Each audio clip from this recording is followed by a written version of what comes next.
Fuzzface Reviews, and we are about to dive into the original planned sequels for Zack Snyder's Justice League. Now, I'm sure a lot of you have already seen Zack Snyder's Justice League, and some of you may be even wondering, will there be sequels to this film? Now, there are no definite answers nor confirmation whether or not they will push through with the production of these sequels. Back in 2016, Zack Snyder had already planned out the future of his DC films and how they would all end. This video will mostly focus on the previously planned sequels to Justice League, right before Warner Bros. Decided to change course into a more lighthearted, family-friendly MCU copycat. I'm sorry, but that's just how it was. It was obvious. There's no easy way to say it. I'm sorry. Anyways, just to shed some more light into the films that were supposed to come out that would have connected into the sequels for Justice League, we have The Flash starring Ezra Miller, which was supposed to originally be released in 2018, but some things have happened and now the film is slated to be released in 2022. The film will have also featured Leonard Snart, aka Captain Cold, as the main villain. Ben Affleck's solo Batman film would have had the Dark Knight himself facing off against Deathstroke the Terminator. It would have had Batman struggle with the fact that one of his arch enemies knows his secret identity. The film went through numerous problems and rewrites to the point where Warner Bros. Decided that it was time to let go of Ben Affleck as Batman and to bring in a new Dark Knight in the form of Robert Pattinson. I'm vengeance. Another solo film to be released was Cyborg starring Ray Fisher, although due to recent events and allegations, that may not be a possibility at this time.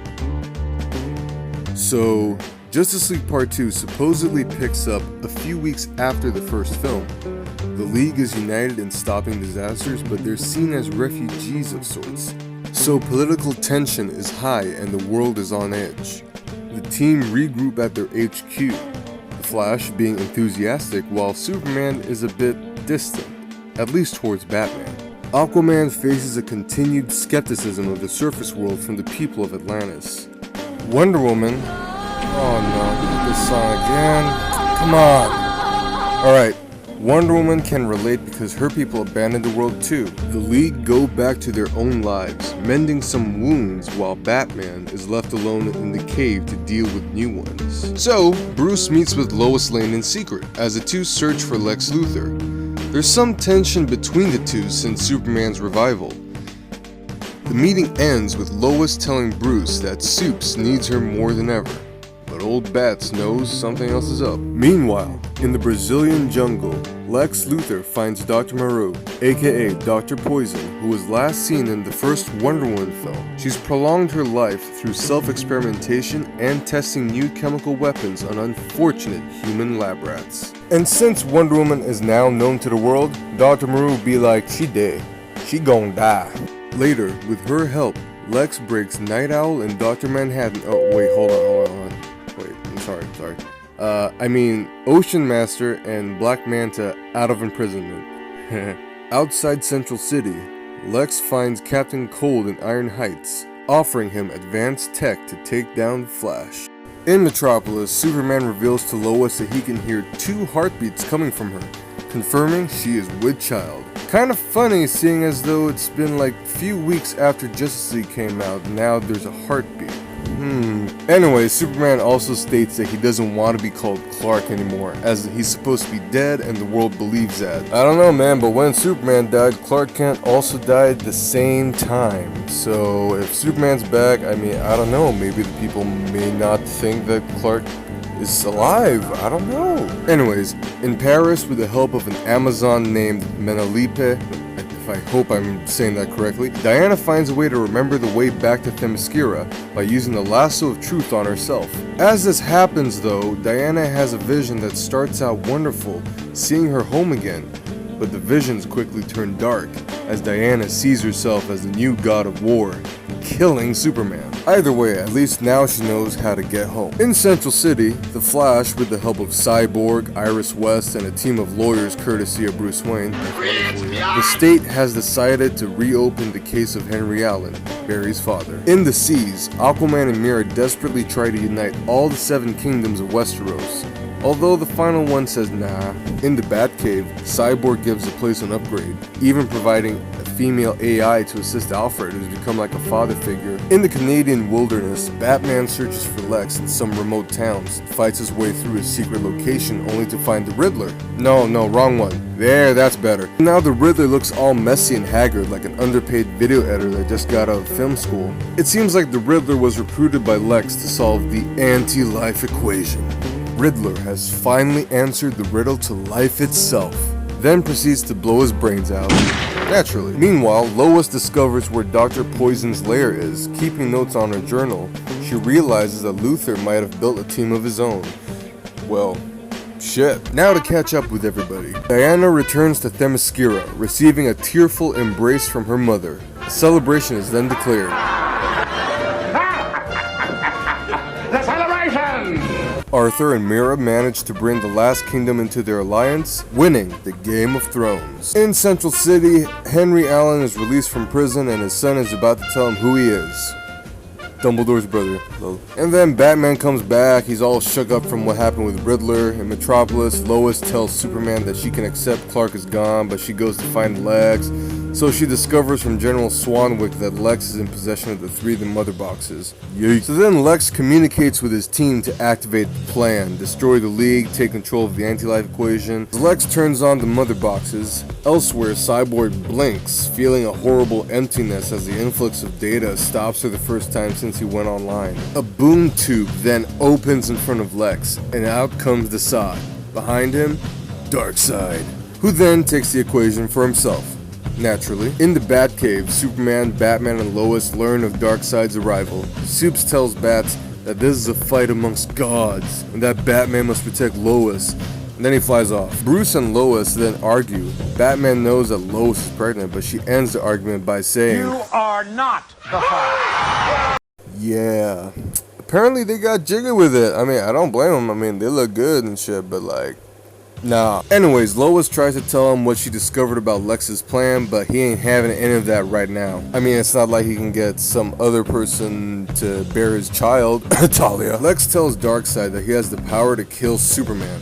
Although Darkseid says he doesn't want Superman dead, he just wants him to be his bitch. Lex then says, the girl, she's the key to breaking his spirit. Superman arrives and fights Darkseid, but he uses a boom tube to get to Lois, causing the Batcave to collapse all around them. Bruce looks down from behind a glass wall, overwhelmed and powerless as Darkseid stares down at Lois. But then Superman flies back to the cave as fast as he can, just in time to see Darkseid kill Lois with his Omega beams. Superman's shattered. He rushes at Darkseid, but that dark god gazes back at him with the anti-life equation coursing through his body. Bruce watches in horror as Superman stops and is being infected by the equation. Now, you're probably wondering, where the hell is the rest of the League? Well, on Themyscira, Dr. Poison unleashes a chemical gas on the island that kills everyone, including Wonder Woman. Maru herself dies, smiling. Good for her, I guess. In Atlantis, just as Arthur is about to be crowned king, Ocean Master and Black Manta attack and kill him. Mera escapes. In Central City, Captain Cold attacks the Flash. Cyborg is blown apart, saving Barry but losing his lower half.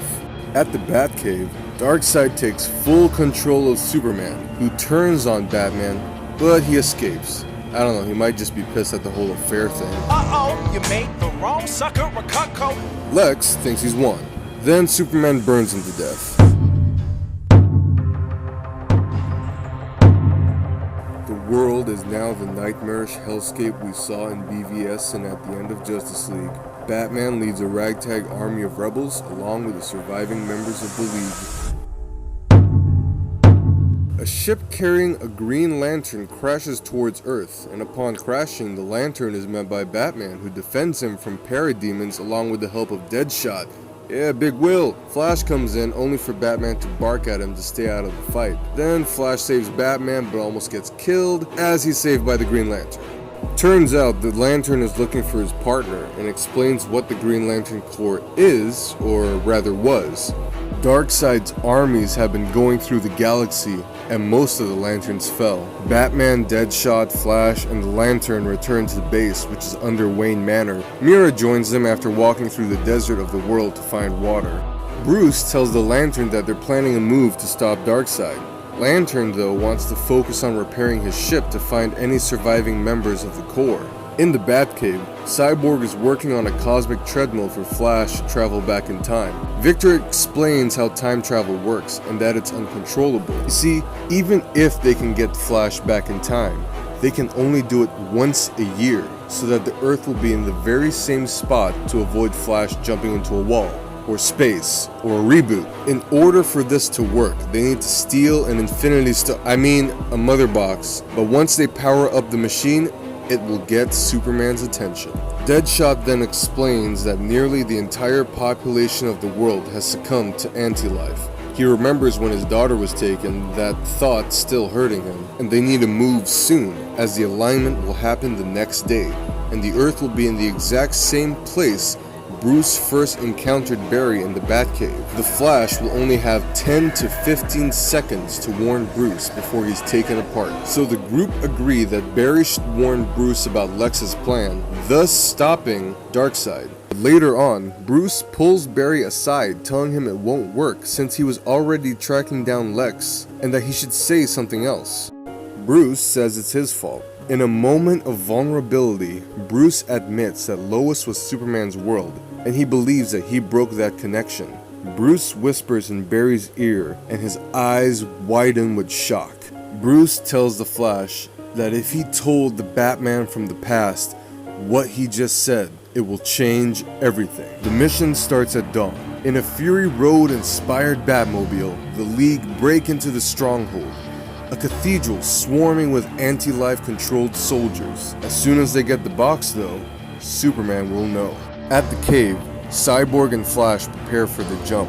Vic makes it clear that Barry needs to deliver the message before crumbling into nothingness. Batman and the others steal the Mother Box and make a dead run back to the cave as Flash and Cyborg prepare. Superman is coming. As he arrives and faces off with his former friends, from a tower, Deadshot fires a kryptonite bullet at his back, but he dodges it and flies through the tower, killing Deadshot. Mira tries to remove water from his body, but he kills her. Lantern tries to fire at Superman, but he sends his heat vision to the ring until it explodes, taking the Lantern's arm. Cyborg, activating the machine, does what he can to stop Superman, but he's tossed at a group of parademons who rip him apart. Finally, it's Batman v Superman once again. The Flash runs hard on the treadmill, seconds away from the jump. Batman has the kryptonite spear, but Superman impales Bruce with it. The Flash races as fast as he can and manages to go through time just before Superman could reach him. Anyways, Flash arrives to the point right after Bruce and Lois have their argument in the cave. He tells Bruce that Lois lied and that You are the Father.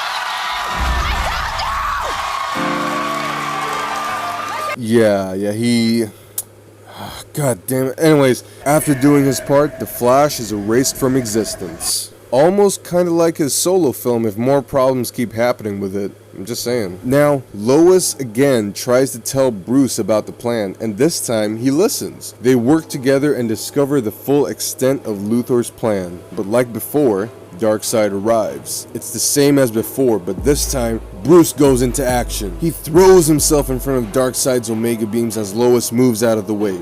Bruce is struck, but survives. Why? Because he's Batman. Superman arrives, seeing his boyfriend injured on the ground, and gets so pissed and empowered with the good old-fashioned anger, he puts Darkseid on his heels, forcing him to retreat. Lois tells Superman that he needs to warn the others.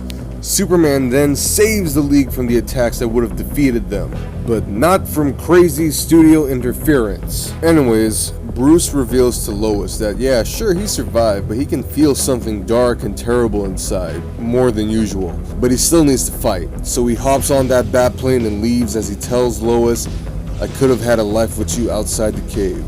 Yeah, well, Catwoman might have something to say about that. I don't know, man. Darkseid's invasion begins, but it's too much for the League to handle. Luckily, they're not alone. Inspired by Superman, the countries of the world come together. Armies, Air Force, Navy, all that sweet military propaganda.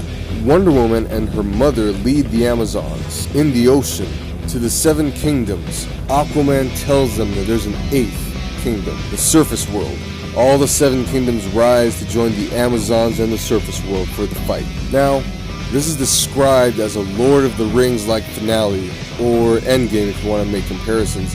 The world of men, Amazons, Atlanteans, and gods, being the Justice League, battle Darkseid and his armies like those many years ago. As the battle rages on, the Green Lantern Corps joins the fight. It's the entire DC universe joined together to save the world. Now, I know, you're probably going to make more comparisons to Endgame, and the debate on who thought of this idea first is still on the table.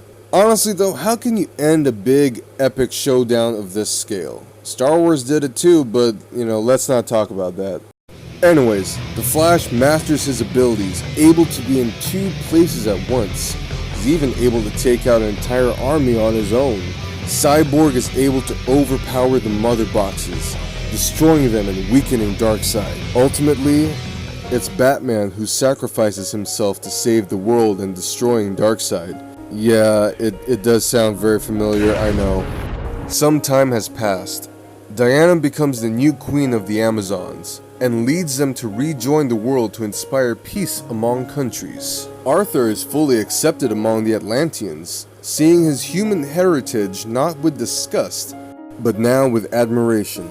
Cyborg evolves, becoming a god of the digital age and able to transform himself to look human again. Lois mourns the death of Bruce. Superman figures out that her child is Batman's, but Superman doesn't care. As he embraces Lois and the unborn child, he now has a reason to be Clark again. What? 20 years later, after a memorial is held for Batman, Commissioner Barbara Gordon, yeah girl, asks Lois if she's planning to tell her son the truth about his father. Because for the first time in decades, crime is at an all-time high once again in Gotham. Well damn, you think that some of the criminals would probably take advantage of the fact that Batman's dead? Yeah, Batman needs to come back. Some members of the League, including the Martian Manhunter, are with Lois as she takes her son to the Batcave to reveal the truth. In Gotham, rising from the shadows and out into the moonlight, we need the all-new Batman. And he's not Damian Wayne, or Terry McGinnis, or Dick Grayson. No, he is the son of Lois Lane and the adopted son of Superman. What the fuck? So, with all that out of the way, one question remains. Do I still want to see these films being made? The answer is yes. I definitely want to see Justice League Part 2 and 3 being made. It is obvious that there is so much more story to tell. From where we left off with Batman, from where the story of Superman, the Flash, Cyborg, Wonder Woman can go from here is beyond me. Now, I will admit to myself and to you that I don't think it's all that perfect of a plan yet. You never know, things could change. I mean, maybe they could change the Lois and the Batman thing, maybe Superman and Lois, maybe. What I'm trying to tell you is that these are the words and opinions coming from a guy who grew up watching the Justice League animated series when he was a little kid. Those shows were my world. I bought the toys, the comics, everything. I even remember the Justice League theme song. And to see a version of these heroes in live action film, it is just a dream come true. Then again, yes, Avengers was also a dream come true, but then again, I wasn't as hyped for them in my childhood because, well, we didn't have much cartoons of them back then. Just saying. Anyways, personally, I don't think that they may continue with the plans for Justice League Part 2 and 3. I mean, maybe we can get a different variation of those plans made into the film. I don't know. We never know. We don't know. But what we do know is that there are a lot of fans out there who are very passionate to have these films be made and the stories to continue as originally intended, or at least to carry over to a more digestible manner, to a more accessible format, anything, as long as it's out there and it's for us to see. So, restore the Snyderverse. Yes, I'm Fuzzface Reviews, and well, thank you for watching my video. See you soon.